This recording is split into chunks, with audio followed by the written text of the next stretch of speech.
Hello students, कैसे हैं आप लोग? Welcome to this session. My name is Dr. Kavita Rawat, your English teacher from ICT Virtual Classroom. Today we are going to discuss the sample paper. तो बच्चों हम जैसे पहले भी sample paper कर रहे थे, तो अभी हम sample paper को discuss करेंगे. Section A, Section B और Section C हम already कर चुके हैं. 15 मार्क्स का होता है बच्चों. पहला होता है रीडिंग सेक्शन जिसमें आपका कॉम्प्रिहेंशन बेस्ड क्वेश्चंस होते हैं. सेकंड आपका होता है राइटिंग सेक्शन और उसके बाद होता है ग्रामर. तो तीनों सेक्शंस कितने के होते हैं बच्चों? 15 ईच. तो टोटल आपके 45 मार्क्स होते हैं. तो 45 मार्क्स अगर आप अच्छी तरीके से करके जाएंगे या अपनी स्ट्रेटेजी करेंगे कि कौन सा क्वेश्चन मुझे पहले अटेम्प्ट करना है या कौन सा आपको बेस्ट आता है, कॉम्प्रिहेंसिव सेक्शन आता है या रीडिंग सेक्शन में से या ग्रामर में से, तो 15 मार्क्स में से इजीली जो है आपके अच्छे नंबर जो है आप पास जो है कोई बच्चा फेल नहीं हो सकता अगर आप जो है एक जो सोच के चलेंगे कि how to attempt the questions from each section A B C. तो 45 मार्क्स का आपका ये आता है बच्चों. ठीक है. नेक्स्ट इज जो 15 तो ये ऑलरेडी हम कर चुके हैं और इसमें हमारा वॉइस सेक्शन जो है रह रखा है वो उसको अभी हम कंप्लीट करेंगे. 15 मार्क्स का 15 मार्क्स क्लियर. अब आपकी दो बुक हैं, एक फर्स्ट फ्लाइट है, एक फुटप्रिंट विदाउट फीट. क्लियर. तो प्रोज में से आपका आता है 16 मार्क्स का. पोएट्री सेक्शन आपके आते हैं 7 मार्क्स की.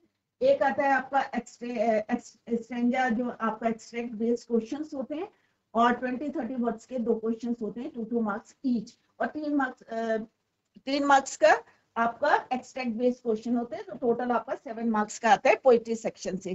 क्लियर. 16 मार्क्स में भी आपका सीन जो है फर्स्ट फ्लाइट से आपका एक्सट्रैक्ट आता है, एक्सट्रैक्ट बेस्ड क्वेश्चंस आते हैं. 2 होते हैं आपके एक्सट्रैक्ट बेस्ड, तो इजीली आप जो है नंबर गेन कर सकते हैं. क्लियर. तो ये आपके हैं टोटल जो है 16 और 7 23 मार्क्स का है. तो आप इसमें भी जो है इस सेक्शन में भी अच्छे नंबर गेन कर सकते हैं. क्लियर. और एक लॉन्ग क्वेश्चन होता है. नेक्स्ट इज जो सप्लीमेंट्री बुक, इसमें 12 मार्क्स का. 12 मार्क्स में से एक आपका होता है लॉन्ग क्वेश्चंस और एक 2 क्वेश्चंस होते हैं 20-30 वर्ड्स के. क्लियर. तो अगर आप सोच के चले कि भाई मेरे को पोएट्री में से एक्सट्रैक्ट बेस्ड या जो आपकी पोएट्री का स्ट्रेंजर आता है बेस्ड क्वेश्चंस होते हैं उसको भी आप करेंगे तो इजीली जो है आपको 3 मार्क्स मिल जाएंगे. क्लियर.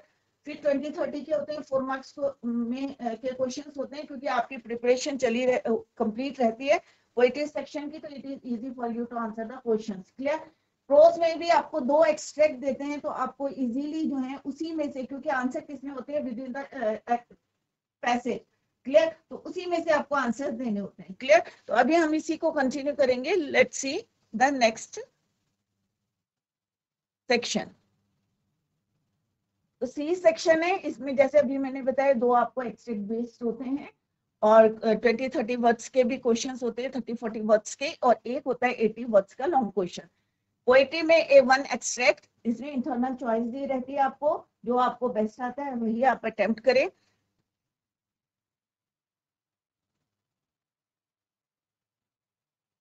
ये ऑलरेडी हम बच्चों डिस्कस कर चुके हैं डिटेल में, और 5 इयर्स के पेपर भी हमने डिस्कस किए थे. मॉडल्स के क्वेश्चंस आते हैं, model based question, jumble words आते हैं, कैसे अरेंज करना वो हमने डिस्कस किया था बच्चों. नेक्स्ट आता है ग्रामर सेक्शन में आपका वर्ब्स एंड वॉइस. क्लियर. तो हमने अच्छी तरीके से क्लास में जो रेगुलर क्लास होती है उसमें हमने एक्टिव पैसिव वॉइस किया था. पहला क्वेश्चन क्या है आपके अपने माइंड में जो है आप पहले इसको ध्यान में रखें कि जब हम एक्टिव से पैसिव वॉइस में चेंज करते हैं तो third form of the verb को यूज करते हैं, चाहे कोई भी हमारा टेंस होता है. क्लियर. एक्टिव वॉइस जितने हमारे टेंसेस होते हैं सब हमारे किसमें होते हैं बच्चों? एक्टिव वॉइस में. क्लियर. एक्टिव पैसिव, पैसिव में जब हम करते हैं 8 टेंसेस में होते हैं और कौन से 4 टेंसेस नहीं होते हैं ये ऑलरेडी मैंने आपको बताया है. और अभी हम जो है क्वेश्चंस करते हैं, then I will tell you again. Active and passive voice refers to whether the subject और द ऑब्जेक्ट. इसमें क्या होता है बच्चों? Subject to object. सब्जेक्ट में फोकस करते हैं. सब्जेक्ट परफॉर्म हमें बताता है कि किस तरह से action performs action of the verb, but यहाँ पे हमें ऑब्जेक्ट बताता है कि performs of the action of the verb. Clear. तो यहाँ पे हमें किस पे फोकस देना है? सब्जेक्ट में. और पैसिव वॉइस में किसमें फोकस देखना है आपको? ऑब्जेक्ट में। Let's see the one example, Ram writes a letter. तो हाँ, यहाँ पे क्या है? सब्जेक्ट है, वर्ब है, and this is your object. Similarly अगर हम इसको पैसिव वॉइस में करेंगे तो क्या हो जाएगा बच्चों? क्योंकि हमें ऑब्जेक्ट में फोकस देना है, तो a letter is written by Ram. Helping verb is am are use करते हैं, जैसे हमने पहले भी बताया कि third form of the verb use करते हैं। तो a letter is written by Ram. अगर यहाँ पे होता बच्चों राम रोट अ लेटर, तो क्या होता बच्चों? A letter was written by Ram, क्योंकि पास्ट इंडेफिनिट में होता है। क्लियर? तो अभी आपको रूल्स याद होंगे क्योंकि हमने रेगुलर क्लासेस में अच्छी तरीके से डिटेल में किया था। तो नेक्स्ट ये बच्चों, अगर एग्जाम में आता है transform the following sentences into passive voice, तो सबसे पहले आपको क्या देखना है कि कौन से टेंस में। तो फर्स्ट क्या है बच्चों आपका? ही स्टोल, ये 23 में आया है, ही स्टोल माय बुक। तो स्टोल क्या है? Second form of the verb steal, stole. तो it means it is in past indefinite tense. जब हम पास्ट इंडेफिनिट टेंस में चेंज करते हैं तो क्या हो जाएगा बच्चों? सिंपल सा, आप पहले यहाँ पे देखें, ये आपका सब्जेक्ट है, दिस इज योर वर्ब की V2 है, that is why it is in past indefinite tense, and this is your object. तो क्या हो जाएगा बच्चों? My book. अब यहाँ पे हेल्पिंग वर्ब कौन से लगेंगे? Was, were. अगर यहाँ पे प्रेजेंट इंडेफिनिट होता है तो कौन से यूज करते हैं हम? Is, am, are. तो यहाँ पे क्या आएगा बच्चों? My book was, third form क्या होती है? Stolen by him. तो क्या हो गया? हम यहाँ पे my book was stolen by him, किसमें है ये? पास्ट एंड डेफिनेट टेंस में है। तो टेंस आपको जरूर पता होना चाहिए कि it is in which tense. ये एग्जाम में नहीं लिखना है आपको।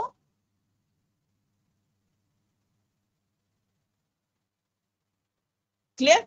तो क्या हो गया बच्चों यहाँ पे? My book was stolen by, he का क्या हो जाएगा? Him. Clear?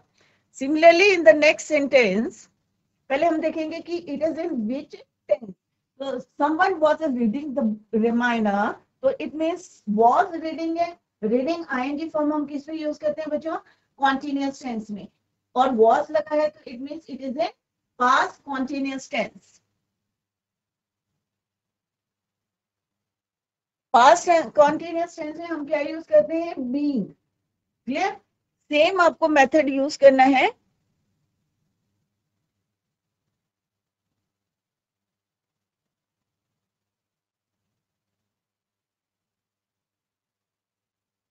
Subject, verb, verb की आईएनजी फॉर्म हमने यूज करा है।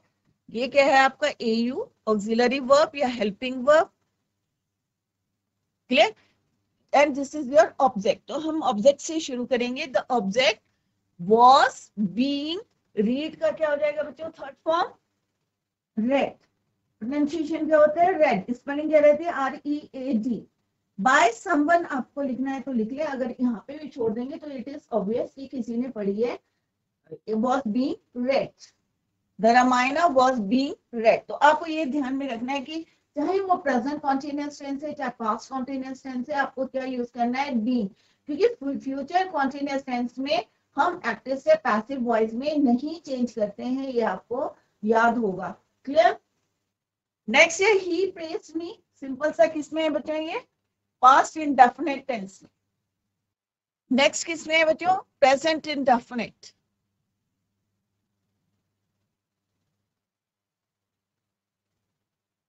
अगर आपको ये ध्यान में होगा कि कौन सा टेंस हमने यहाँ पे यूज करा है, तो आपको बहुत इजी होगा कि इसको चेंज करना active to passive voice. Clear? Next है सीता सिंह। से पहले हम टेंसेस लिख लेते हैं। Sita sings a song, it is also in present indefinite tense. Present indefinite tense. आपको एग्जाम में no need to write it, exam में नहीं लिखना है। यहाँ पे मैं आपकी प्रैक्टिस करा रही हूँ कि हाउ टू, कि किस तरह से, अगर आपको ये पता होगा कि कौन सा टेंस है तो आपको रूल्स याद आ जाएंगे कि कौन से रूल्स हमने पढ़े थे। He has eaten, this is your present perfect tense।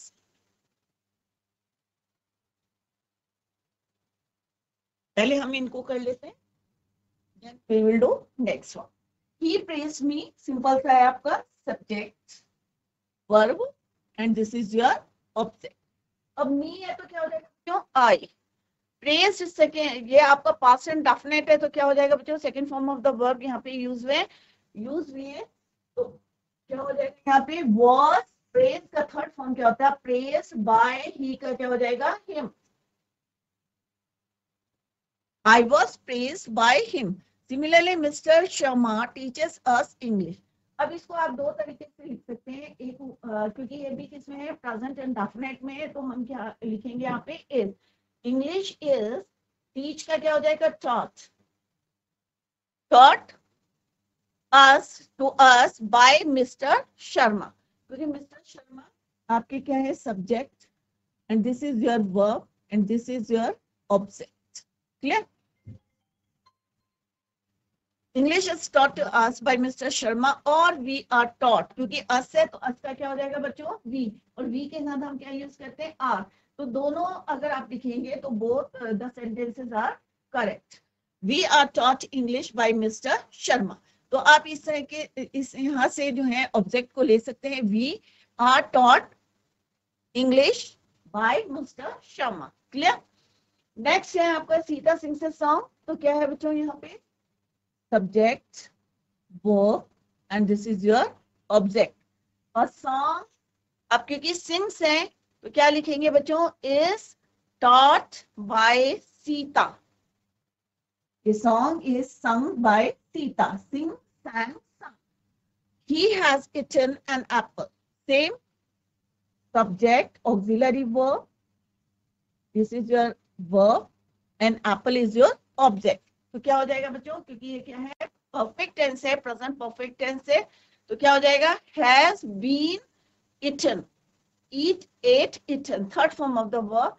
तो क्या हो जाएगा बच्चों, an apple has been eaten by he का क्या हो जाएगा, him. An apple has been eaten by him. We love our nation, तो क्या है बच्चों, ये यहाँ पे present indefinite tense, present indefinite tense. Clear? She has written a book, present perfect tense.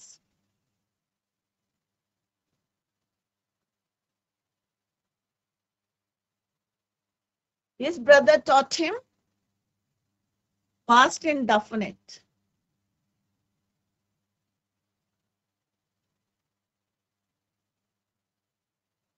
Rashmi guides, present indefinite. Clear? Let's see. We love our nation. We क्या है आपका subject. We is your subject, verb, object. Similarly, she, subject, has written, verb, object. तो क्या होगा बच्चों, we love our nation. Our nation is loved by us. We का क्या हो जाएगा, us. Similarly, in the next sentence, she has written a book. A book has been written by her. She का क्या हो जाएगा, her. We का us. He का him. तो इस तरह से आपको चेंज करना है, सिंपल सा है, परफेक्ट टेंस है तो बीन लगाना है, और अगर आप कॉन्टिन्यूअस टेंस है तो बीन लगाना है, BEING। क्लियर? और थर्ड फॉर्म, चाहे कोई भी टेंस है आपका, चाहे वो प्रेजेंट टेंस है चाहे फ्यूचर टेंस है, आपको क्या यूज करना है, third form of the verb. तो our nation is loved by us, a book has been written by her. Clear? Next is जो 2018 में आया है, हिज ब्रदर टॉट हिम। तो सिंपल सा क्या है बच्चों, यहाँ पे पास्ट इंडेफिनिट टेंस है, तो पहले आपको यही पता होना चाहिए। तो हिम का क्या है, ही, तो यहाँ पे क्या हो जाएगा, ही वाज टॉट। सिंपल सा, हिम का क्या हो जाएगा, ही वॉज टॉट, क्योंकि ये क्या है, पास्ट इंडेफिनिट है, टॉट, टीच, टॉट। तो यहाँ पे क्या हो जाएगा, he was taught by his brother. Next है रश्मि गाइड्स। रश्मि क्या है, subject, verb, object. Her children is, क्या होगा, गाइड का, guided by Rashmi in studies, या in studies by Rashmi, in studies by Rashmi. तो सेम आपको यहाँ से लिखना है, हर चिल्ड्रन, सॉरी यहाँ पे चिल्ड्रन है तो इज नहीं आएगा यहाँ पे, क्योंकि चिल्ड्रन क्या है, चाइल्ड का प्लूरल है चिल्ड्रन, तो आप क्या यूज करेंगे, आ। क्लियर? तो ये आपको ध्यान में रखना है, सिंगुलर है या प्लूरल है, उसी के अकॉर्डिंग आपको ऑक्सिलरी वर्ब यूज करने हैं। तो चिल्ड्रन है तो क्या आएगा बच्चों, आर गाइडेड। गाइड का थर्ड फॉर्म क्या होगा, guided in studies by Rashmi. तो ये हमने अभी पिछले प्रीवियस पेपर सॉल्व कर रहे हैं। राम हैज टॉट, ये क्या है बच्चों, प्रेजेंट परफेक्ट टेंस। क्या है, present perfect tense. My father loves me, that is your present indefinite tense।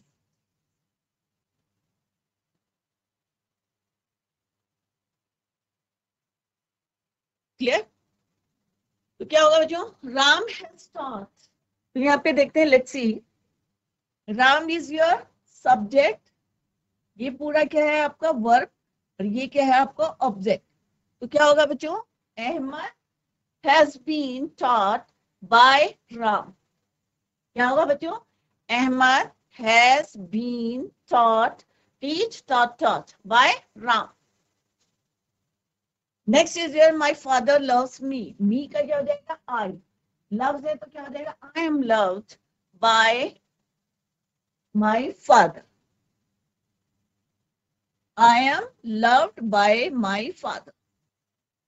2017 she made a complaint against power cut। तो यहाँ पे क्या है बच्चों, she made verb है, and this is your object। a complaint against power cut, अब made है तो क्या हो जाएगा, was made by her। या आप लिख सकते हैं कि a complaint was made by her against power cut। Clear? तो एक कंप्लेंट क्या है आपका, object. A complaint against power cut was made by her, she का क्या हो जाएगा बच्चों, her. Clear? Jatin will help Sonam to find her book. तो जतिन क्या है बच्चों, subject, will help verb, object. Sonam, अब विल हेल्प है तो क्या हो जाएगा बच्चों, क्योंकि एक फ्यूचर है, विल बी हेल्प, पहला वाला क्या है आपका, पास्ट इंडेफिनिट।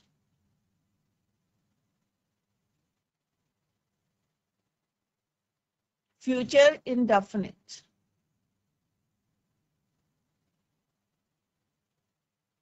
फ्यूचर इंडेफिनिट में हम क्या यूज करते हैं, विल के साथ बी। क्लियर? तो थर्ड फॉर्म हेल्प की, तो क्या हो जाएगा बच्चों, Sonam will be help, third form of the verb, by Jatin to find her book. Next है माय ब्रदर रिपेयर्ड, ये क्या है, पास्ट इंडेफिनिट।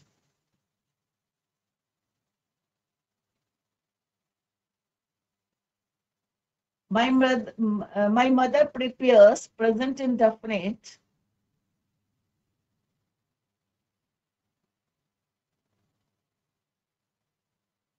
पास्ट इंडेफिनिट है तो हमें क्या यूज करना है, was, and third form of the verb. तो यहाँ पे क्या है बच्चों, this is your subject, verb, object. Subject, verb, object. Clear? तो क्या होगा बच्चों, यहां से शुरू करेंगे, आपको पता है ऑब्जेक्ट टू कहाँ जाते हैं हम, सब्जेक्ट। तो पहले क्या लिखेंगे आप, object. The refrigerator was repaired bye my brother. Next क्या है बच्चों, breakfast is prepared by my mother every day. तो इस तरह से आपको एग्जाम में करना है बच्चों, अपनी सुविधा के लिए जो है आप इस तरह से लिख सकते हैं टेंसेस, बट एग्जाम में आपको ये नहीं लिखने हैं। No need to write the tense, आपको अपने माइंड में रखना है, ये पेंसिल से लिख के उसको रब कर दें, तो आपको लगेगा कि इट इज इजी। अगर आप इस तरह से लिख देंगे कि अगर आपके माइंड में लिखा है हाँ भाई टेंस प्रेजेंट इंडेफिनिट में है या पास्ट इंडेफिनिट में है, तो कौन से हमें ऑक्सिलरी वर्ब लिखने हैं, क्योंकि आपको पता है मेन वर्ब की हमें क्या यूज करनी है, third form in passive voice. Clear? तो इस तरह से आपको एग्जाम में करना है। अब हम करेंगे बच्चों सेक्शन सी। सेक्शन सी जैसे मैंने आपको बताया था कि प्रोज, अब प्रोज की बुक कौन सी आपकी, फर्स्ट फ्लाइट।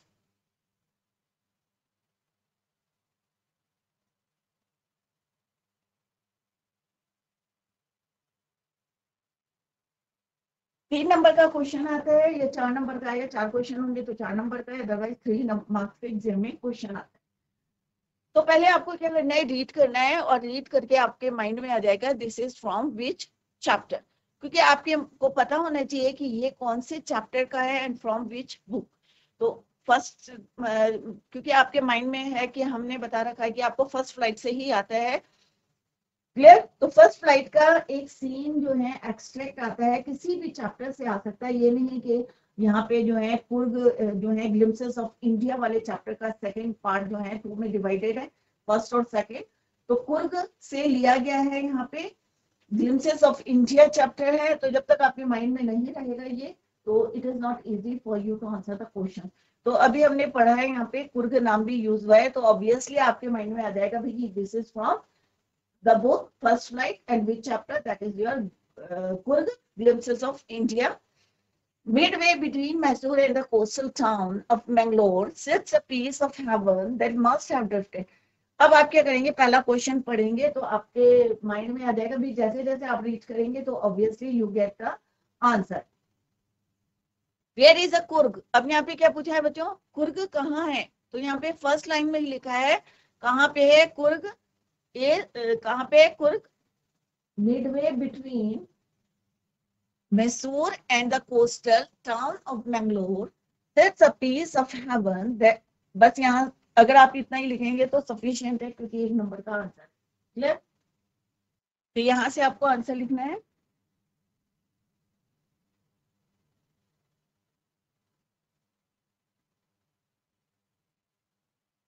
midway between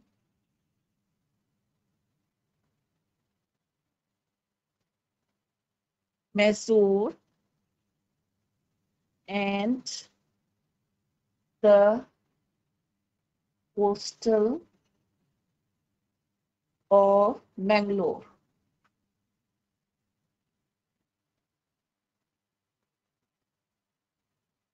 तो कहाँ है, Coorg is midway between Mysore and the coastal of Mangalore. Next question देखते हैं बच्चों। नेक्स्ट क्वेश्चन है, what does this passage tell about the people of Coorg. तो सिंपल सा आपको यहीं से स्टार्ट करना है, क्वेश्चन से कैसे स्टार्ट करना है पहले आपको ये पता होना चाहिए। डायरेक्ट जो है आपको क्वेश्चन पैसेज से नहीं आंसर देना है।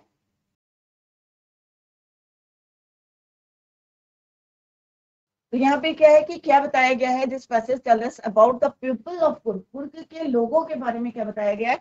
तो पैसेज के अंदर ही कोई आंसर्स दिए रहते हैं बच्चों। दिस इज, अब पहला क्या था कि कुर्ग कहाँ है, ये हमें क्लियर हो गया कि Coorg is between Mysore, midway between, Coorg is midway between Mysore and the coastal of Mangalore.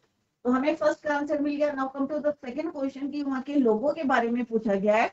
तो सिंपल सा क्या है, this land of rolling hills is inhabited by, inhabited means जो वहां पे रहते हैं, proud race of martial men, beautiful women, and wild creatures. So this is the answer of your second question. तो हमें कैसे लिखना है बच्चों, यहां से लिखना है द पैसेज। अब यहाँ पे क्या है, डस है, तो क्या लिखेंगे हम, tells about the people of Coorg. ये नहीं दिया रहेगा वहां पे, that they belong to a proud race. याद नहीं करना है बच्चों, यहीं से आपको आंसर लिखना है, race of martial man,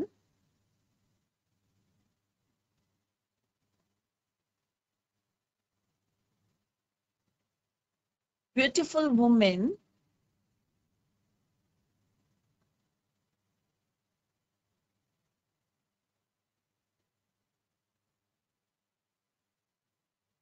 and wild creatures, and wild creatures।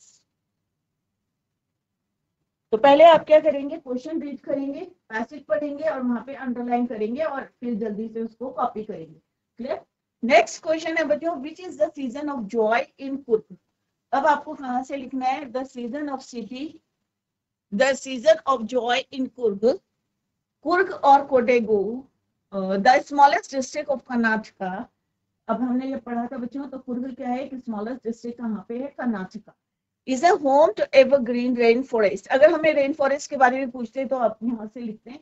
ये किस चीज के लिए फेमस है? तो स्पाइसेस, मसाले और कॉफी के लिए जो है फेमस है। Evergreen rainforest cover 30% of this district during the monsoons. It pours enough to keep many visitors away. क्योंकि मानसून के टाइम पे बहुत ज्यादा बारिश होती है तो ऑब्वियसली विजिटर्स वहां पे नहीं आते। द सीजन ऑफ जॉय, अब देखो जो क्वेश्चन पूछा है, आंसर जो है यहाँ पे है of joy commences means start, कब होते हैं? From September and continuous till March. तो this is the answer of your third question. तो हमें कैसे लिखना है बच्चों? द सीजन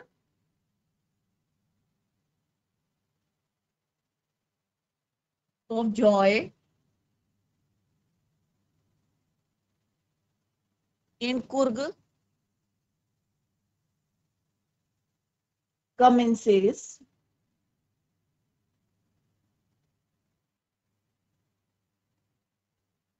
from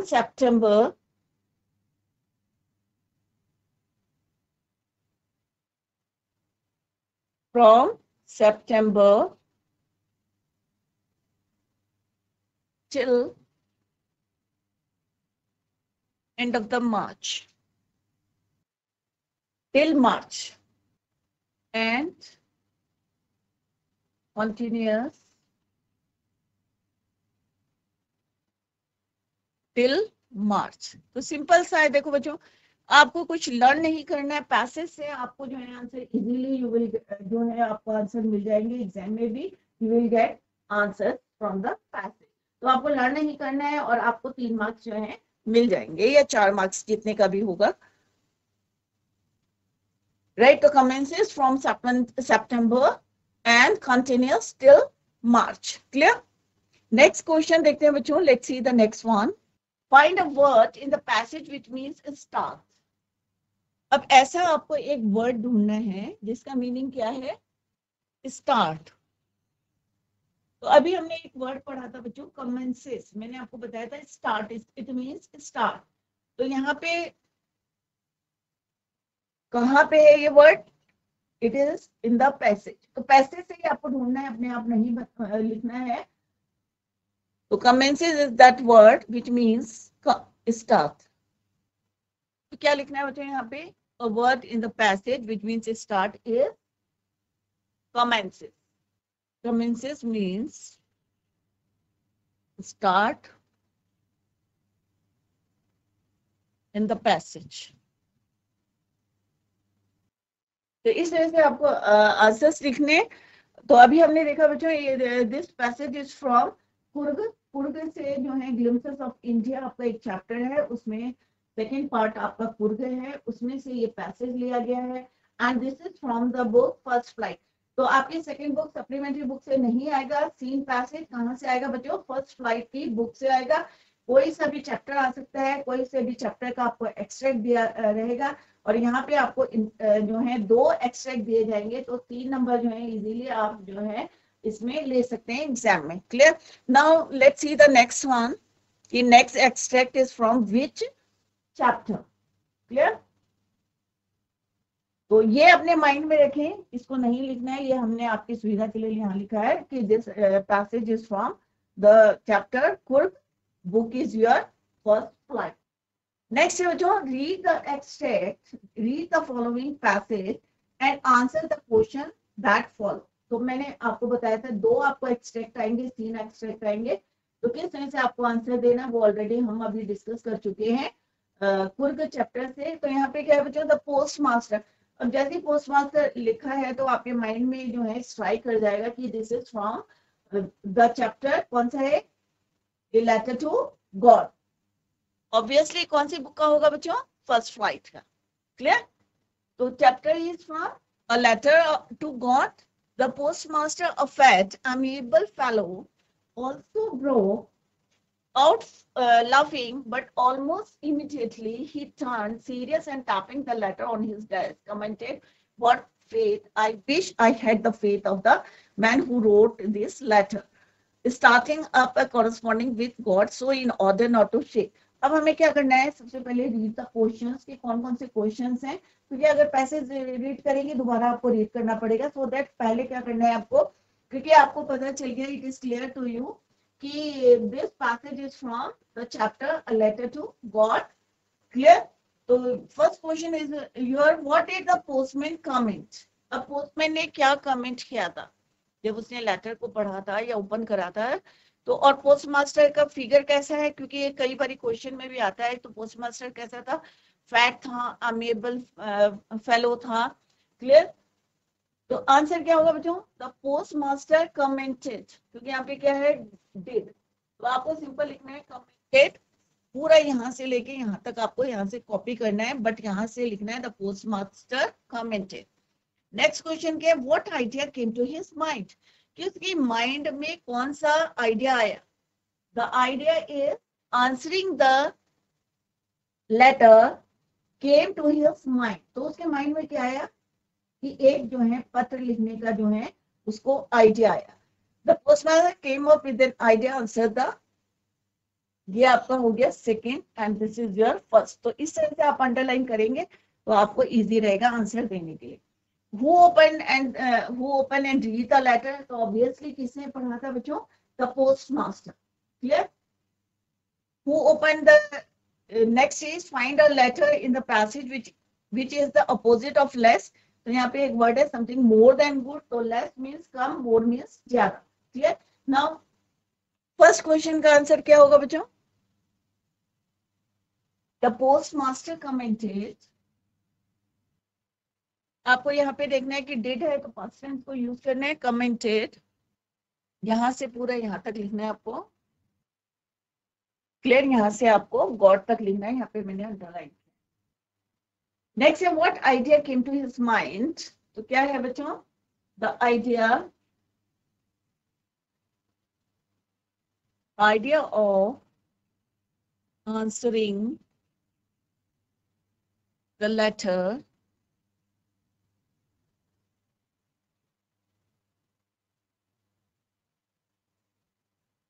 यहां से आपको लिखना है came to his mind,